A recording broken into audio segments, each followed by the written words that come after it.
Thank you. Thank you.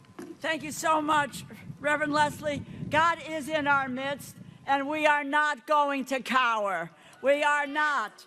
I want to just say good morning to all of you, and thank you so much for inviting me. I'm honored to be here with all of you today and to be with our leader, Hakeem Jeffries, our Speaker Emerita, Nancy Pelosi, and my colleagues in the House of Representatives who are here to say that we are joined together with all of you.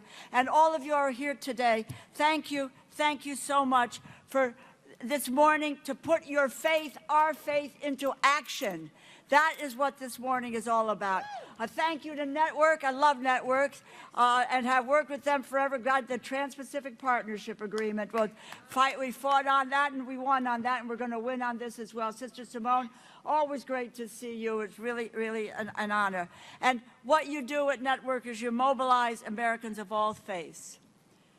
Let me tell you, I was raised in Worcester Square, in the heart of New Haven, Connecticut's Italian-American community, where my Catholic faith and my values were inseparable. I learned from a young age that our faith was not a passive thing, that it was and it is a call to action.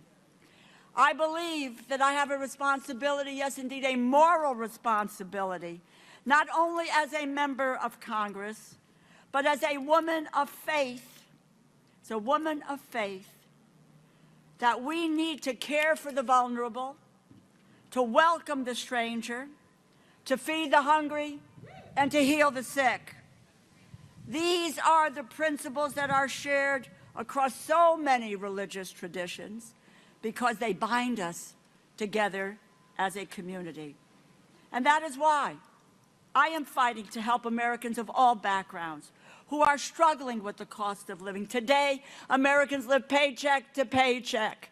They can't afford groceries, they can't afford housing, they can't afford electricity, and the biggest driver of the costs that they can't afford are health care costs. You know, Speaker Mike Johnson, he says that his beliefs are rooted in the Bible, that the Bible is his worldview. And I will just say to you, he is a man of faith. I will agree to that. And he says that those beliefs are rooted in the Bible. But the Bible is replete with guidance, of attention to act as a community, to focus in on the poor. And the Bible lays out a faith-based policy agenda. It espouses social justice. Exodus commands not to oppress the poor or the stranger whose cry God will hear. Leviticus set aside a share of the harvest for the poor. The Gospel of Matthew on the need for a living wage. The letter of James on the obligation not to show favoritism for the rich or the needy. And so I do not understand people of faith, and I don't understand the speaker, about how the health care crisis fits with that worldview. It does not fit with that worldview. What Democrats want is to prevent this health care crisis from causing even more harm to the working class, to the middle class, and vulnerable Americans. What we want to do is to prevent more than 20 million Americans from suddenly see their health care costs skyrocket. What we want is to prevent honest, hardworking Americans from being denied medical care, the care that can save their lives. Unfortunately, our colleagues across the aisle have been steering us down this path towards a shutdown for 9 months. They've been shutting down key functions of government. President Trump began his second term by illegally and unilaterally freezing $410 billion in federal funds. He cut off support for cancer research, nutrition assistance. I saw a sound out there, my faith demands that no one goes hungry. No one need go hungry in the United States of America. We have an abundance of food. It should not happen. Housing security and programs like Head Start are being cut. Their true goal has been to cater to the billionaires in this country. And that is what we saw with their signature piece of legislation, what they call their big, beautiful bill. This bill is one of the most direct, open, blatant, inexcusable transfers of wealth from the working and middle class to the wealthy. It slashes $1 trillion in Medicaid funding. It gives directly to the people over $500,000 a year. When these cuts take effect, they will lead 15 million Americans losing access to health insurance. Medicaid, who does Medicaid cover? What does Medicaid cover? Children, the disabled, low-wage workers, and seniors. Healthcare premiums are going to skyrocket at the end of this year as the tax credits that make healthcare more affordable are set to expire. That's why we have to deal with this now. I need to say this. The Speaker will say, let's wait until December. No, October 20th in Connecticut, the assessments are going out to people to say, this is what you are going to owe for your premium. They have an enrollment period that starts on November 1st, and they need to make their first payment on December 15th so they can have health care on January 1st. The time to deal with this is now, not in December, now. That is what we are fighting for. And they will not come together. Republicans will not come together, though our leader has asked them over and over again to sit down and talk.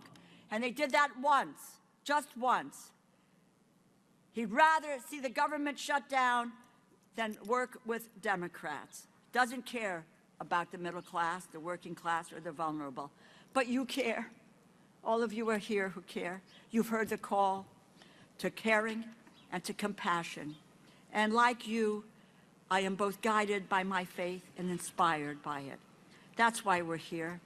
I believe we must heed commands not to oppress the poor, that we have an obligation not to favor the wealthy over the needy, that's right, that we are called to care for the vulnerable, to feed the hungry, and yes, to welcome the stranger.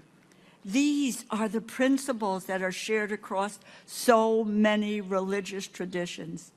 Again, they bind us together as a community. And as I look around, we are surrounded by people from all faith backgrounds, all walks of life, people who understand that the way we treat the least among us shows more about our character than anything else. And I believe if we stand united together, that we can succeed. That is what we are going to do. And I'm going to ask you to do something. You have standing on these issues. People trust you. They listen to you. We need your voices across this country to tell people what's happening, what is going to happen to them, and to stand up, to speak out, to not be afraid, because so much depends on the public outcry of this nation. And the Congress is an institution, my friends, that responds to external pressure. You are that external pressure. Together, let's make a difference. Let's turn this around, and let's make our faith the determinant quality of what gets done at a congressional level, at the religious level, and that faith and that hope in God, who is in our midst, will not allow us to cower, but to stand up and fight. It's time for us to fight back. That's what we're doing. Thank you. Thank you.